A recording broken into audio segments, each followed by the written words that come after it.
Hi, everybody. Welcome to episode 152 of Radio 815, the podcast dedicated to examining the works of writer, director, producer J.J. Abrams and his extended Bad Robot universe. I'm Matt Crandall, here with my co-host Marcelo Inostroza, as we continue to watch What About Brien, the Bad Robot-produced ABC TV show from 2006-2007 era. Today we are talking about Season 2, Episodes 2 and 3. First up in this is Episode 2, What About the Wedding? So as I mentioned last time, they finally realized that maybe they should title their episodes in like a uniform way, and they've gone with every episode is What About Something. What About the Wedding was written by Kate Angelo, directed by Alice and Liddy Brown. And Marcelo, in a perfect world, would you choose friendship or true love? I would actually choose true love because I've been so fucking tired of this will they won't they between Brien and and Marjorie. It's been driving me insane. And Marjorie's indecisiveness about who she loves more, whether it's Adam or whether it's Brien, has been driving me nuts. And and basically this episode, it comes to a boil, and there's one scene in this episode where Marjorie shows up, and I think it's the night before the wedding, where Marjorie shows up and basically tries to sleep with Brien, but because Brien is such a nice guy, like they're about to do the do, and then Brien comes to his senses and realizes that he can't do it to Adam. And I'm like, dude, this is what you've wanted for like 2 seasons. I'm like, what are you doing? This episode made me realize that although I do appreciate that the writers are trying to make Adam more sympathetic to the audience, I don't like this guy. I don't like him. So everything I said about Adam last week about, I might be turning around on him, I might be getting used to the new Adam. I'm like, no, I don't like this guy. I don't want Adam to have Marjorie. I want Brien to have Marjorie. I don't care if that breaks up their friendship dynamic. But this episode drove me fucking absolutely crazy in the most unique way. Yeah, it was kind of frustrating because as we saw at the end of last episode, Marjorie showed up to see Brien at the last minute before the wedding, and they started making out, and things were progressing that like they were moving to the bedroom, and that's when Brien like put the brakes on it. And I get it, but we have seen that Adam is not a good guy. Like, we don't have any sense that these guys are best friends through thick and thin, because as we've seen them, Adam's kind of this sniveling bro who's self-obsessed, and we get flashbacks here to the night that they first met Marjorie and how Brien saw her in the club and was like love at first sight, but then Adam goes and zeroes in on her, and Brien doesn't stand up and say like, hey man, back off. And I feel like that was something that they wanted to sort of show us, but that didn't make me like Adam anymore. And it would have been better if somehow, rather than just telling us, last week we had Brien give a speech where he told us a bit of a backstory that tried to paint Adam in a good light. But I wish we could have seen Adam be a good guy to Brien and make some sort of sacrifice in a flashback that shows why Brien is really reluctant to hurt Adam in this moment. Because everything we have seen of Adam, we haven't seen that they are brothers through thick and thin, that it's, a bros before hoes situation. We haven't seen that. Adam hasn't done anything of note to show us that he has Brien's back at all times. So I feel like that would have been a more effective flashback to show us a time where Adam went out on a limb for Brien or sacrificed something of himself for Brien that would be the inciting thing that makes us understand why Brien doesn't just go for this. Because it does seem like the way the scales are balanced, true love should be more important than the friendship at this point from everything we have seen. So I wish they had given us a flashback to show us why Brien is choosing the friendship over that. And they didn't give it to us. We still don't like Adam. We don't care if Marjorie leaves this guy. We want her to because he's just a dolt. You just mentioned it would have been really cool if in a flashback we would have seen Adam for once in this series stick up for Brien, which would have gave us a gauge as to why Brien feels this need to protect Adam and his his need to stand up for him. If in one of the flashbacks in this episode they actually showed that moment that was referenced in last episode, at Marjorie and Adam's rehearsal dinner, where Brien mentioned the thing with the baseball. If we would have seen that, I think that scene would have gone a long way into giving Adam a nice moment in the flashback. But the other thing that this episode made me realize is that Brien, in his entire friendship with Adam, has been subservient to Adam. He's been Adam's little puppy. I really found that annoying in this episode. Like there's one little moment in the flashback when Adam basically, saddles Brien with an ugly chick to take her home because he's just hooked up with Marjorie. And Adam basically tells Brien, if you have an issue with this, tell me now. And I'm like, dude, if you would have just said, I don't want you to date her, I like her, a large part of your suffering for Marjorie in the first place would have been prevented. But all you had to do was say something. But the fact that he didn't say something drove me up a wall and fucking made me insane. I have often found myself in situations where I would have taken the same road that Brien took, just because I didn't want a confrontation, or just because I didn't want to make my best friend angry when I should have said something, but I didn't. But still, I'm pissed at Brien for not saying anything, because I wouldn't have said anything in that moment. So, Well, it's frustrating too, because Adam, it's not like this is the only woman who's been interested in Adam ever. Adam showed up with like a date that he didn't like, and he's a guy who, like, from everything we know about him, he could have pulled any woman in that club. So Brien should have been like, hey man, I feel some sort of special connection. Why don't you just move on to the next? And Adam wouldn't have blinked twice. He would have just said, oh, okay. So it really is frustrating that, like, we don't get the sense of why Brien didn't tell him. Like, I don't think there was any strong reason for Brien not to speak up, which, again, maybe they just think that's not his character, but, like, he knows that Adam is out pulling women all the time. He's not going to hesitate to say, like, back off of this one if you can, because I think there might be something more here.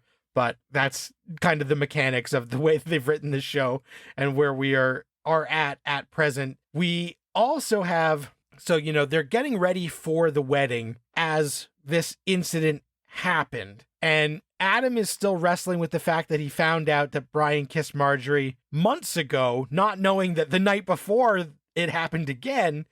And so him and Marjorie kind of have to talk this through. And that scene is like, you feel like she's going to slip up and tell him, because he's like, I found out you guys kissed.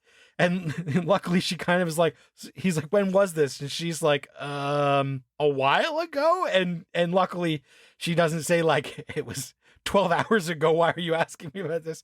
So that was okay. And we see, like, she wants the right veil, and she tasks Nicole with getting this. Nicole, who gets a phone call that Angelo can't make it back because he's too busy with his movie career in Italy and he's not going to make the wedding. Conspicuously absent yet again.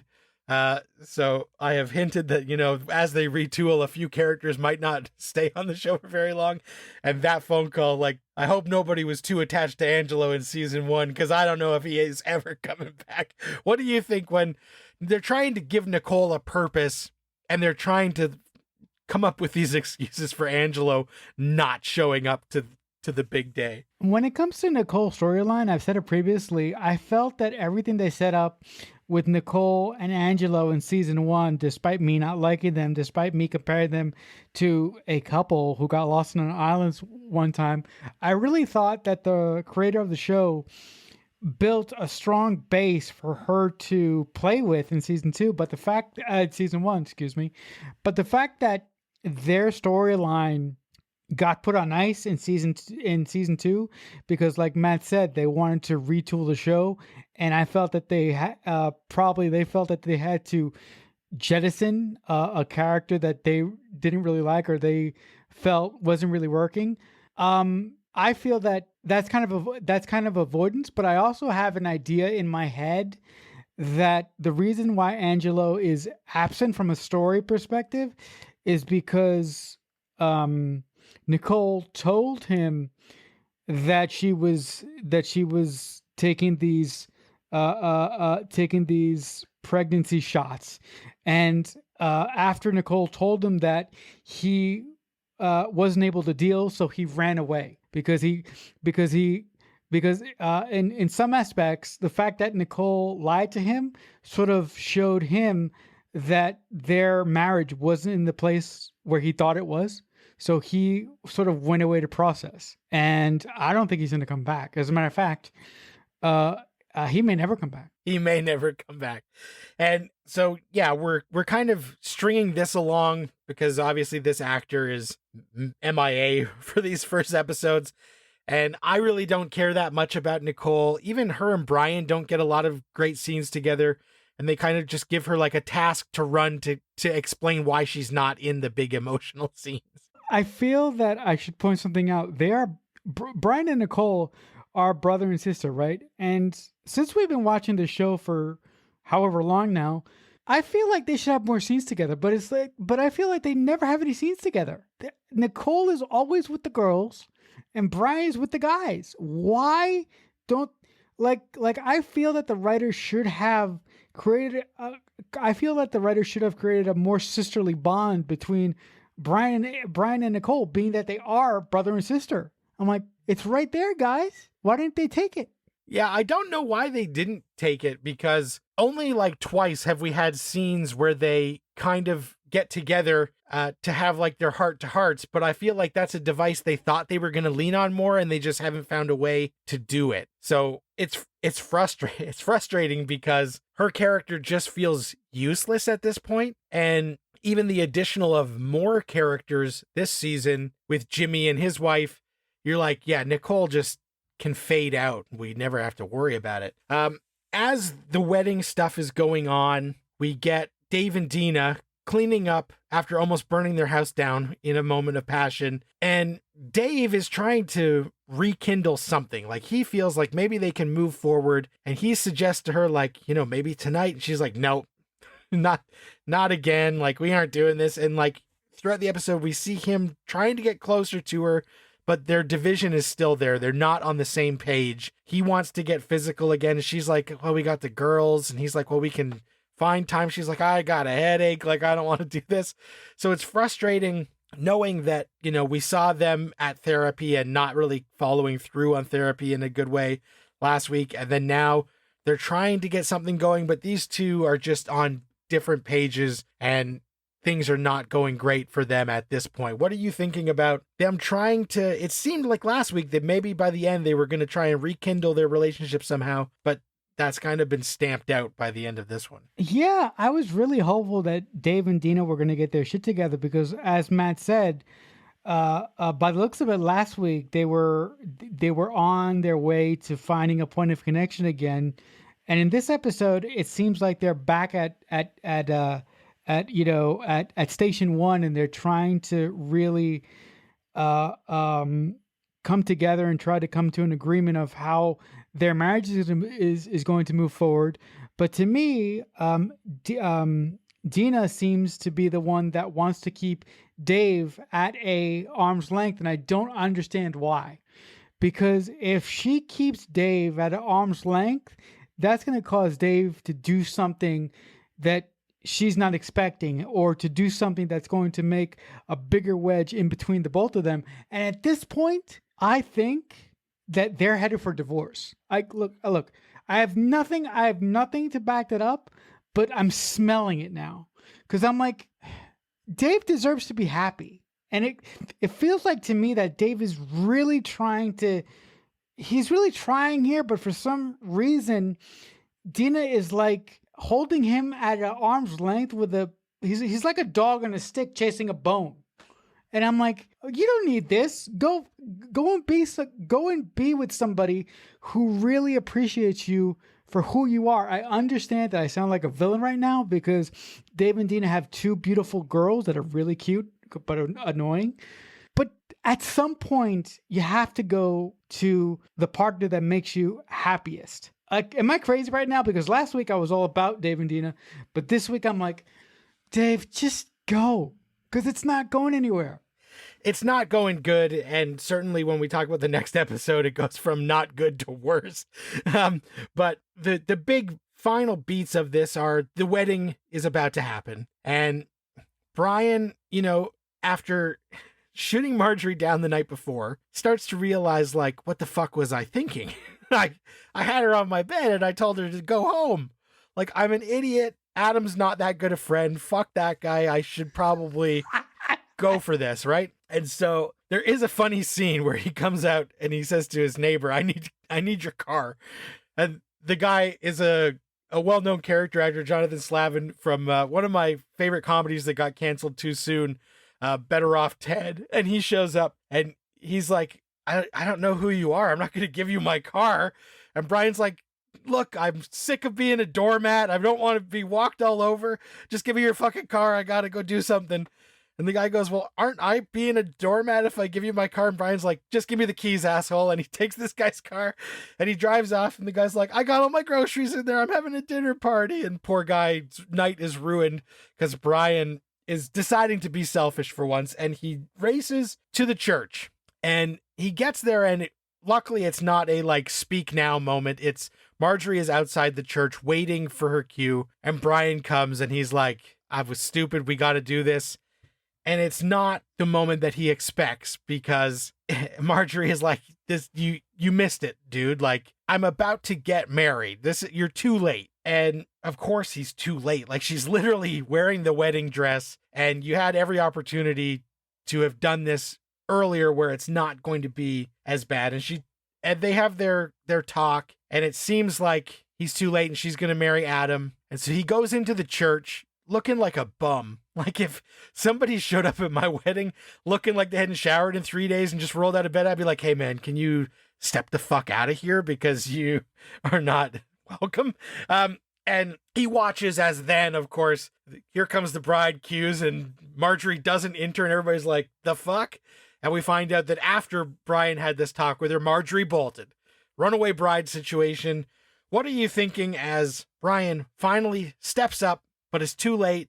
And then Marjorie doesn't marry Adam. She fucks over both of them. She chooses herself, Ugly Betty style, and she makes a break for it and doesn't pick either of the guys who have been going for her. She just gets the fuck out of Dodge. Oh my God. These two scenes, first of all, when Brien has that, 11th hour epiphany and says, you know what, I'm going to be selfish for one point in my life and I'm going to go break up the wedding of my best friend because I love his fiance and I believe that I should be with her instead of that motherfucker. So when he goes and steals the car for the next door neighbor is the funniest scene ever. It's just, I felt so bad for that guy because like Matt said, the poor guy had a dinner party. He even had fucking lobsters in the back of the car that that Brien just left on the side of on the road somewhere when the car broke down and he had to run the rest of the way. But I was really happy about this confrontation between Brien and Marjorie at the church because I had mentioned in a previous week that I wanted there to be like a speak now moment where Brien stood up in the church as Marjorie and Adam were getting married. And the priest said, oh, if anybody, if there's anybody here who thinks, these people don't belong together, speak now or forever hold your peace. So I was really looking for that moment. So I'm really glad that I got a version of that moment. But with that being said, I also agree with Matt. I think that Brien lost his chance. He should have said all this shit when Marjorie was naked on his bed. I'm like, dude, but do you seriously think that she is going to fall into your arms and admit her feelings for you now, just seconds before she's supposed to walk down the aisle to marry your best friend? With that being said, I got so much joy when those church doors opened and Marjorie wasn't there. I'm like, yes, you deserve that. You still, this is me talking about Adam. I was like, yes, you deserve that. You dumb, Oh God, I was so happy in that moment. I was hooping and hollering, man. You should have seen me. Oh, so much fun. Um, uh, but you know what? I did find it a little odd that Megan wasn't there. I don't know the character's name. Because yeah, I found it a little odd that she wasn't there, but regardless of that, it was a really, really wonderful moment. The fact that Brien went back into the church after he got rejected by Marjorie, I was like, dude, what are you doing?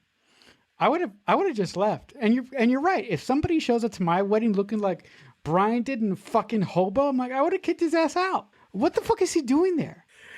Yeah, it's really weird, especially, then when things go bad and they realize Brien is there, it becomes clear that he has somehow fucked this up for Adam. And that is what happens as we go into the next episode, episode 3, What About Denial, written by Mark B. Perry, directed by Perry Lang. And Marcelo, this episode is officially an MFZ, a Marjorie free zone. I really enjoyed this episode for 2 reasons. Number one, I enjoyed this episode because I love what Dave goes through in this episode, and I really love that it shows Dave sort of being happy. That doesn't sound right. I love the fact that this episode shows Dave being happy in the way that he wanted to be with Dina, but he was unable to. I mean, because in this episode, it shows that Dave is basically fully having an affair with a gamer developed girl. And I really, really liked them. I really liked them together. Am I a really bad person for wanting them to hook up, and for wanting Dave and Dina to get a divorce? Because I feel so bad. I think that is a. I think that's a tip of the cap to the actors to how good they are in their respective roles. Do you think I'm crazy? Because I think I'm crazy. Well, only in the fact that Dave has 3 kids, so if he breaks up his marriage over this girl, we're talking these kids are going to be in therapy for a while and have some issues. Yeah. But, everything we've seen of Dave and Dina is just frustrating, and Dave and Suzanne have a great dynamic. She gets him, and they're meeting each other on a different level that right now is new and exciting. But Dave and Dina used to have this. So as we see, this episode is a lot of Zap Monkey.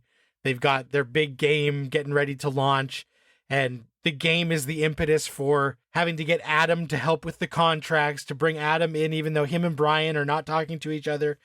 And also with the Zap Monkey launch, then there's a reason for Dina to get Nicole to watch the baby. So there's all these storylines that are kind of intersecting at this main thing with Brien and Dave's game is about to go into production, and they're moving forward. So I thought that was interesting. And yeah, we like Suzanne, even though, she's the other woman, because she seems cool.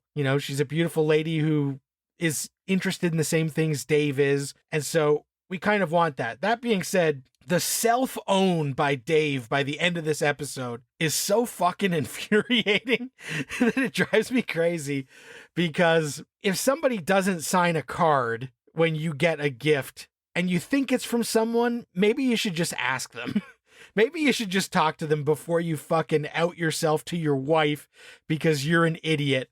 And so, jumping quite ahead, with the Dave and Dina thing, as this big presentation is going to happen at the game thing, Dave gets a bottle of champagne, and it's a note that says, "Meet me at this hotel room later. Let's celebrate." And he assumes it's from Suzanne, who he has finally rekindled his affair with, even though it has been months since their initial rendezvous. And the moment that if I was Dave, I would have realized, oh, maybe I should double check who this is actually from, is Dina shows up, watches the presentation, and then says, "Oh, who gave you that champagne?" And the reason she's asking is because she's looking for a thank you for giving me the champagne. And did you read the note? We're gonna go and have a night to ourselves. And the minute that he lies and says it's from somebody else, she knows that something is up. And so she's got to figure out. And we know, dude, you fucked up. This isn't from Suzanne. This is from your wife. And so by the time he does show up at the hotel, and he, again, another cell phone where he's knocking on the door, And before she comes to the door, he's like, Suzanne, hurry up and open the door. And I'm like, why would you do this? You're so stupid. Why would you do this? It's sad. Like, in that moment, his marriage is completely destroyed, and he doesn't even realize how bad it is until Dina is like, we can't come back from this because you were so mad at me because of the John Hamm stuff that you going through with this again now that we were trying to not have the open marriage anymore is like a bridge too far. And I kind of get both points of view, but also if you ever get an unsigned gift and then somebody's like, hey, who gave you that gift?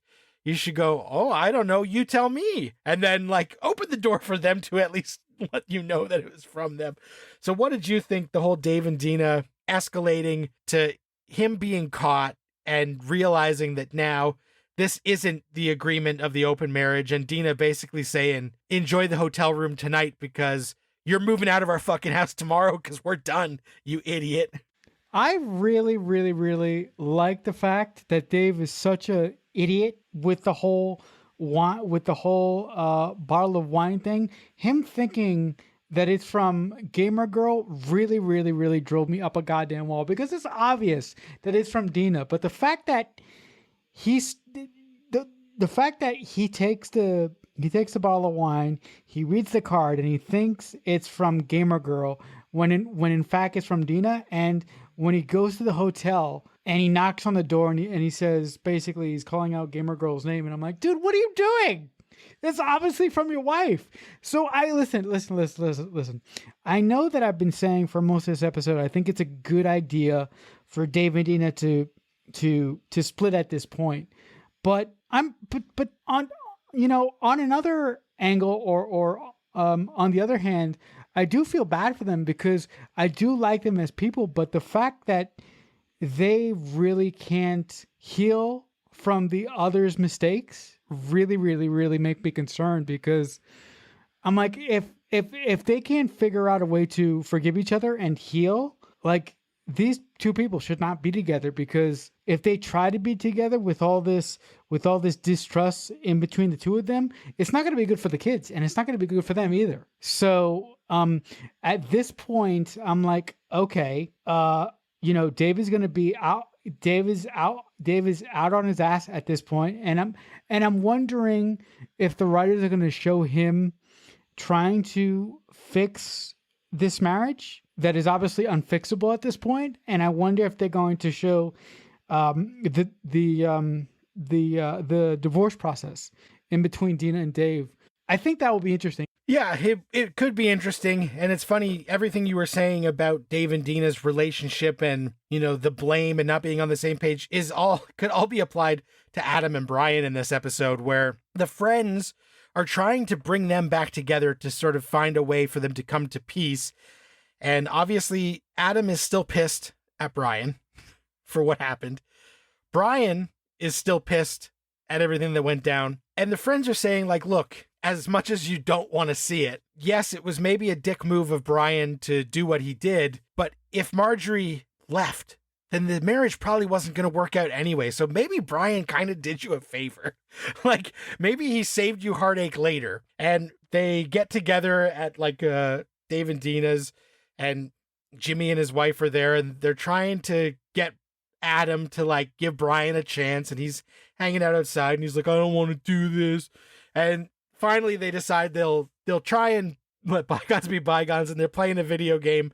And of course, after about 20 seconds, they start fighting, physically fighting, and the friends have to pull them apart, and it goes horribly. But then we are saddled with Adam having the worst black eye makeup I've ever seen on a TV show for the next entirety of the episode. 40 minutes, the stupidest looking black eye ever, because him and Brien can't put the shit behind them yet. It's too soon. They can't heal. They're not on the same page, which is a problem because Brien needs Adam to help with the contracts for the video game.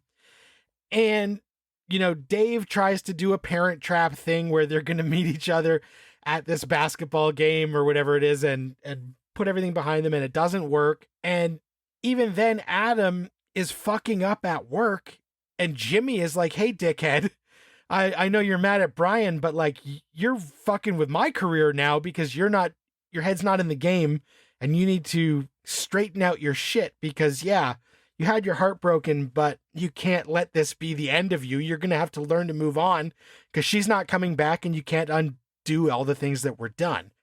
So their relationship, Brien and Adam, is still in a rough spot by the end of this because the friends are trying to get them to move forward, but they are acting very childish. And I kind of get it because obviously 2 big life-ruining events have taken place between them. But at a certain point, they're going to have to realize that Marjorie made the decision for her. And yes, maybe it was because of some things that either of them did, but they would be best to not forgive and forget, but they need to find a way to move forward because with their friend group, they're not going to be able to not see each other anymore. Can I ask you something? And this is probably going to surprise you. Why should they move forward? Because they've known each other since they were 3 years old, right?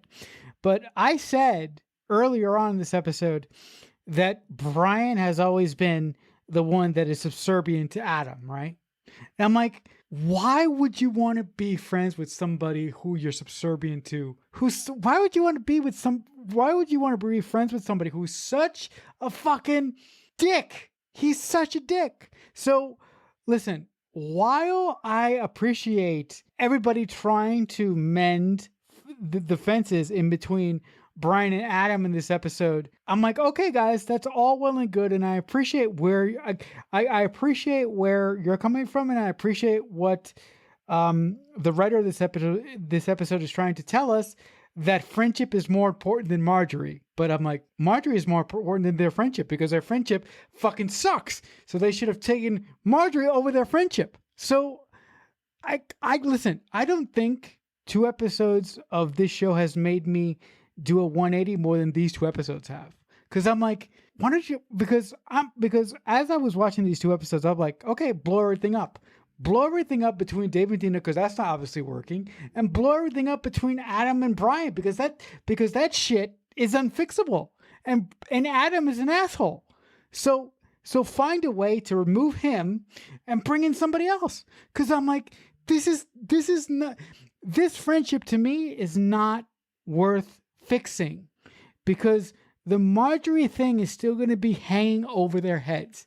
And look, before somebody comments on one of our videos going like, it's bros before another word. Bullshit.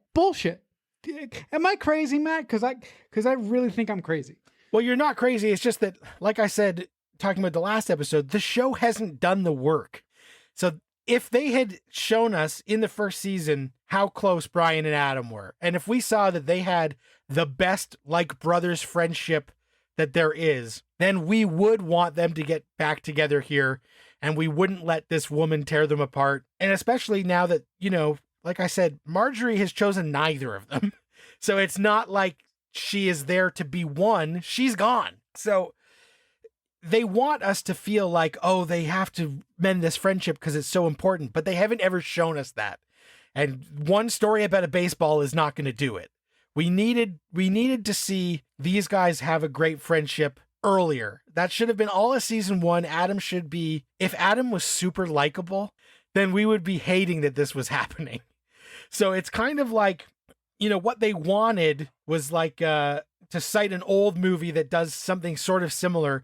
Julia Roberts' rom-com My Best Friend's Wedding, when she is trying to break up this marriage before her true love can marry Cameron Diaz. But what they do in the movie is Cameron Diaz is super likable. She's kind. She's really nice to Julia Roberts. And so the whole time Julia is trying to break them up, we're like, but she's like, we don't want this woman to get hurt because she's actually a really sweet person. But they haven't done that with this show, where they want us to like both of these guys so that we don't want bad things to happen for either of them. But Adam has been such a villain that we want to see him suffer. We want to see him with a black eye. I want him to just say, fuck it, I'm leaving Los Angeles. Like, he's just been dumped. Why doesn't he ask that firm to switch him to the Chicago office and get out of our life? And everybody will be happy. And he was only in the friend group because of Brien anyway. So, like, see ya, Adam. I think we can move on here because they haven't done the work. Speaking to to go off one of your points, they have done more work between Dave and Dina than they have done between Brien and Adam in reference to building out the relationship and showing us, what kind of ride or die relationship that these two gentlemen have. So I really think that you're onto something there when you say that if they had spent the entirety of season 1 showing us how strong this bond is between these two friends, all the stuff that happened with Marjorie in season 1 going into season 2 would have hit a lot harder. But a point about, I just want to make one point about Marjorie.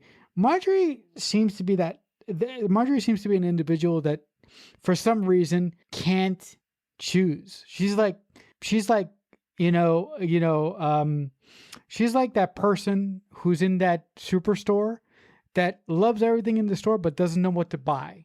Because at one point she makes a return this episode and she has a confrontation with Adam.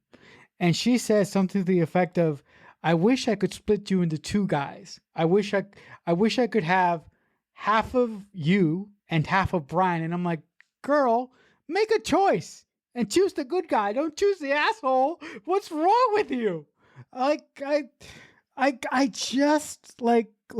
really, listen, I love the actress who plays Marjorie, but I really wish that she was written a little bit differently, and she was not so what's the word I'm looking for?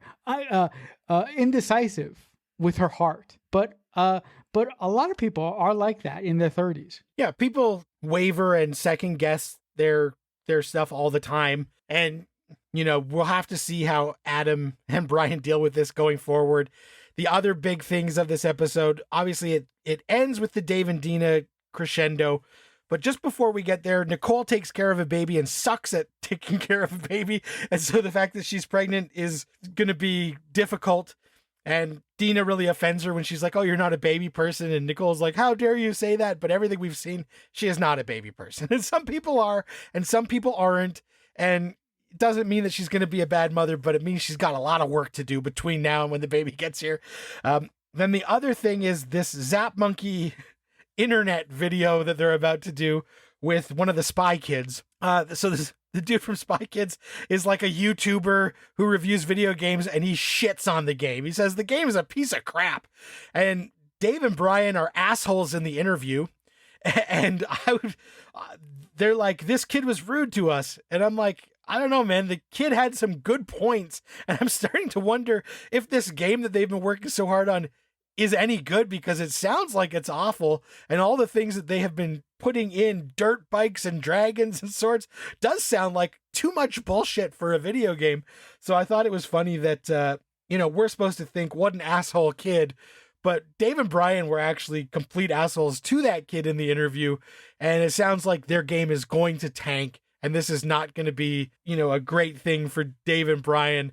So it does suck that Dave has now ruined his marriage in the process of creating a game that's going to be a turd, that's going to be in the bargain bin about a week after it launches.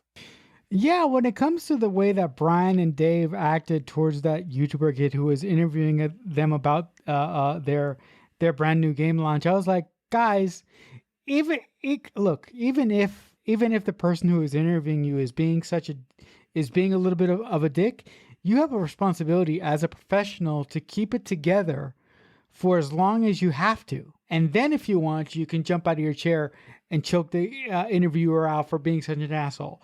But while you are in the interview trying to sell the thing that you have made to the masses, you need to stay as professional as humanly possible. And the fact that Brien and Dave weren't towards this kid was like, I'm like, guys, what are you doing? What are you doing? It's not a surprise that the only other game that Zap Monkey has made probably ended up in the bargain bin. Right. Well, it's funny because, obviously when this episode aired, social media was kind of just starting out. But now I'd be like, oh my God, Brien and Dave would be memed to death, and it would just be nothing but, okay, boomer, like you friggin' idiots. They would be all over. They'd be canceled for being rude to a kid. And they would go viral for all the wrong reasons.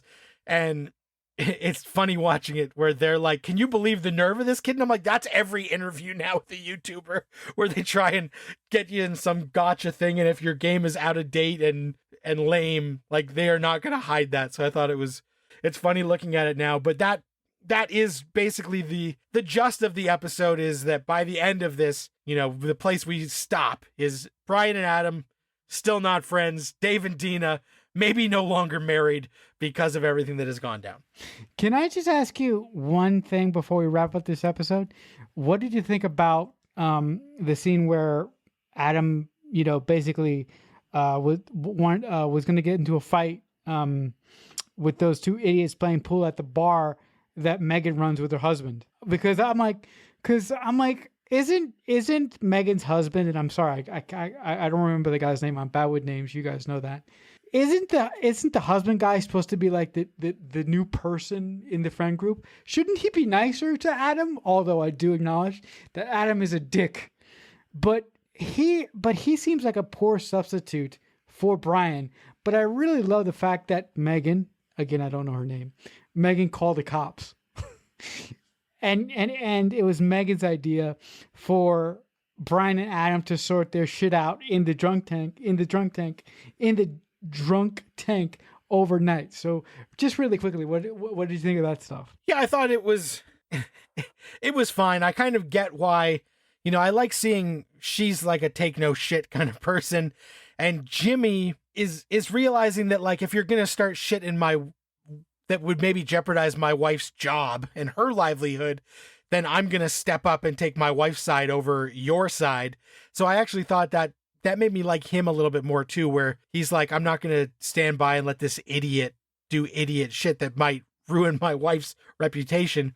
Of course, the only thing now is we're like in 2024, calling the cops can go really bad. So like just calling the cops, I'm like, I don't know, maybe we can settle this without getting the cops coming. And especially, would you want them coming when one of the guys involved is here, and you're like, okay, the cops are going to probably take Jimmy in rather than Brien and Adam. And we'll be like, no, he's not involved. But, yeah. I don't trust the police in our environment that you would be like, yeah, let's just call the cops on a drunk charge.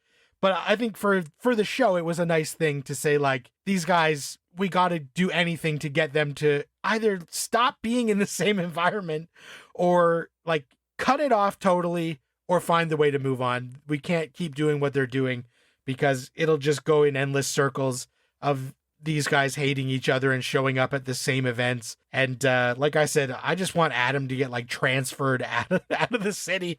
He's got nothing holding him here. Let's just move on. How about this? What about Adam dying?